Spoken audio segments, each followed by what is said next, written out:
Bismillahirrahmanirrahim. Assalamualaikum warahmatullahi wabarakatuh. Selamat pagi, salam sejahtera untuk kita semua.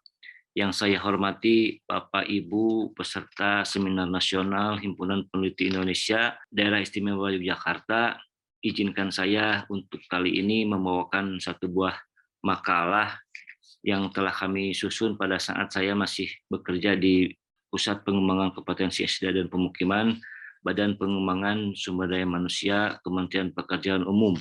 Mudah-mudahan makalah yang akan kami bawakan ini ada manfaatnya untuk kita semua dalam menghadapi suasana dan kondisi pandemi seperti sekarang ini. Izinkan saya untuk menayangkan bahan tayang yang akan kita jadikan bahan diskusi ke depannya. Adapun makalah yang saya bawakan ini berjudul Pelatihan dengan Teknologi Digital untuk Meningkatkan Kompetensi ASN pada Masa Pandemi COVID-19.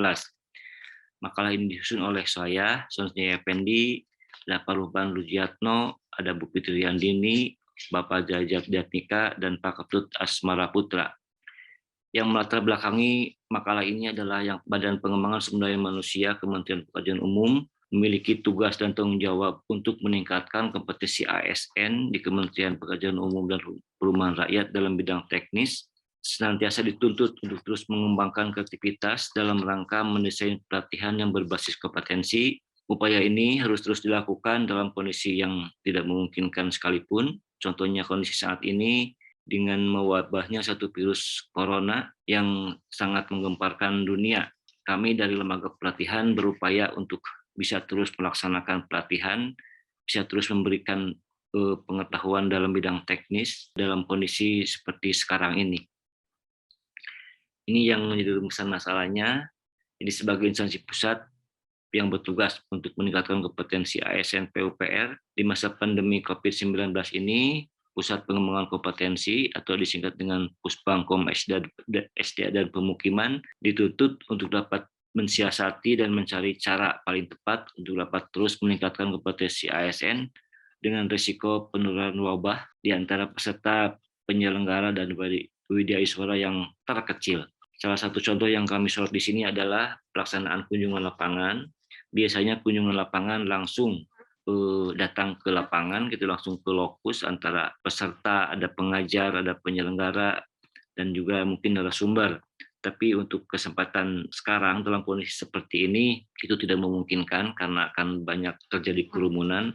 Karenanya kita mencoba mengemas satu pelatihan di mana peserta tidak datang langsung ke lapangan, tapi yang datang adalah panitia, penyelenggara, dan pusat pengembangan kompetensi SDA dan pemukiman itu sendiri.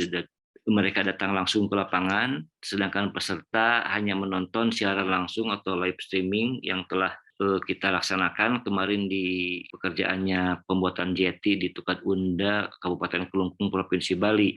Sebutlah ini adalah kunjungan lapangan virtual, mudah-mudahan bisa menjadi pengganti untuk pelatihan-pelatihan yang lain juga di Kementerian Pekerjaan Umum dan Perumahan Rakyat.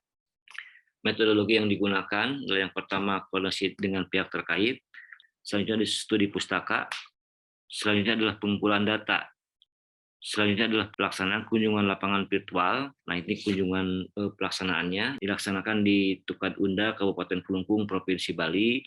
Selanjutnya yang kelima adalah dilakukan evaluasi kegiatan. Nah, ini perlu diketahui oleh Bapak Ibu semua, kalau peralatan yang digunakan dalam pelaksanaan kegiatan ini adalah yang pertama adalah kamera recorder, terus ada kabel HDMI, ada HDMI transmitter, ada video capture, ada modem internet, ada mikrofon wireless, dan ada laptop, juga hanky-talkie. Ini adalah personil kegiatan. Yang pertama moderator, ada kameramen, ada narasumber, ada sutradara, ada pengarah, dan ada juga teknisi. Ini gambaran jalannya kegiatan kunjungan lapangan yang memanfaatkan teknologi digital di lokasi pekerjaan yang sebetulnya kegiatannya terselenggara dari tanggal 16 sampai 25 Februari 2020. Tapi hanya 2 hari kita memanfaatkannya untuk kunjungan lapangan. Sisanya memang itu berbentuk teoritis dan zooming biasa gitu, menggunakan teknologi interaksi jarak jauh, di mana peserta tetap di tempatnya, sedangkan pengajar di tempatnya juga gitu. dengan difasilitasi oleh penyelenggara, dalam hal ini Balai Pengembangan Kompetensi Wilayah 3 Jakarta. Nah, ini suasana kunjungan lapangan virtual sebelah kiri. Jadi di situ ada moderator, ada narasumber juga, terus di sebelah kanan ada narasumber sedang menjelaskan tentang pekerjaan yang sedang dikerjakan. Jadi kebetulan waktu itu pada hari pertama terjadi hujan, makanya tidak memungkinkan untuk bisa ke lapangan secara langsung, tapi kita masih sempat mensut PPK-nya saat itu untuk bisa menyampaikan secara global tentang pekerjaan yang sedang dikerjakan. Untuk selanjutnya karena kondisi tidak memungkinkan, kita menjelaskan di ruangan dan menjelaskan dari pendekatan gambar-gambar dan poster-poster yang tersedia yang merupakan informasi dari pekerjaan yang kita kunjungi itu. Sedangkan untuk yang hari kedua, memang itu sepenuhnya bekerja kita live streaming tentang segala hal, tentang material, tentang alat, tentang sumber daya manusia, tentang segala hal, tentang kondisi lapangan yang berhubungan dengan pekerjaan.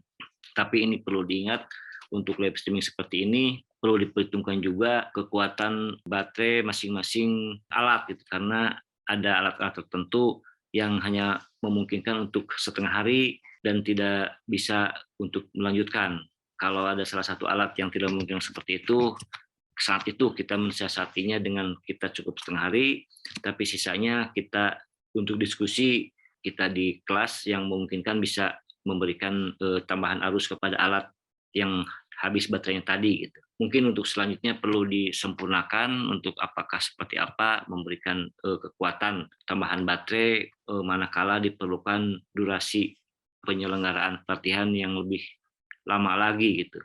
Nah, ini lokasi pekerjaan ini di Tukadunda, seperti saya sebutkan di pekerjaannya dari BWS Bali Penida. Pekerjaannya mencakup pekerjaan struktur tanggul, pekerjaan ground seal, pekerjaan jalan inspeksi, pembuatan jeti di bagian depan ke arah pantainya, pekerjaan perkuatan tebing, pekerjaan check dam, dan pekerjaan kisdam. Juga ada perkuatan tanggul existing ke arah bagian belakang dari jeti, dari ke arah hulu gitu ya.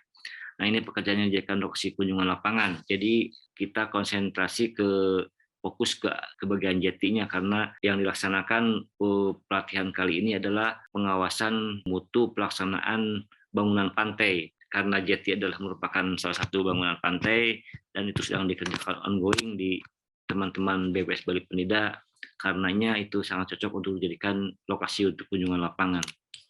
Akhirnya kita dapat berkesimpulan, yang pertama pelaksanaan pelatihan teknis terutama operasi dan pemeliharaan sebaiknya dilaksanakan secara langsung karena dijelaskan hal-hal yang bersifat aplikatif dan sebaiknya langsung untuk bisa dilihat itu ya oleh teman-teman peserta. Tapi karena kondisi seperti ini, karenanya kita baru bisa gitu ya memberikan seperti yang telah kami upayakan tadi. Terus selanjutnya dalam menghadapi kondisi pandemi, lembaga pelatihan harus mencari cara yang dapat menggantikan rasa peserta terhadap kunjungan lapangan yang tidak lagi seperti dahulu pada saat kondisi masih normal. Selanjutnya, kondisi pandemi harus dihadapi secara bijaksana dan terus waspada, menerapkan anjuran pemerintah untuk mentaati protokol kesehatan untuk mereduksi efek negatif dan dari penurunan virus yang mungkin terjadi. Selanjutnya, peserta pelatihan pengawasan pelaksanaan bangunan pantai mengapresiasi terhadap upaya yang dilakukan oleh Pusbangkom SDA dan Pemukiman dan Balai Peningkatan Kompetensi Wilayah 3 Jakarta yang telah mencoba mencari cara pengganti mata pelatihan kunjungan lapangan sebagai inovasi dengan memanfaatkan teknologi digital dalam mensiasati pelaksanaan kunjungan lapangan pada masa pandemi seperti sekarang ini. Yang terakhir, kunjungan lapangan secara live streaming dengan memanfaatkan teknologi digital dapat menjadi metode pilihan yang layak dicoba dalam melaksanakan pelatihan saat pandemi, karena peningkatan kompetensi harus terus dilakukan dalam segala keadaan, termasuk dalam masa pandemi sekalipun, guna menghasilkan generasi unggul, profesional, visioner, berintegritas, dan memiliki etika akhlakul karimah. Demikian dari saya, kurang lebihnya mohon maaf. Wabillahi taufiq wal hidayah. Wassalamualaikum warahmatullahi wabarakatuh.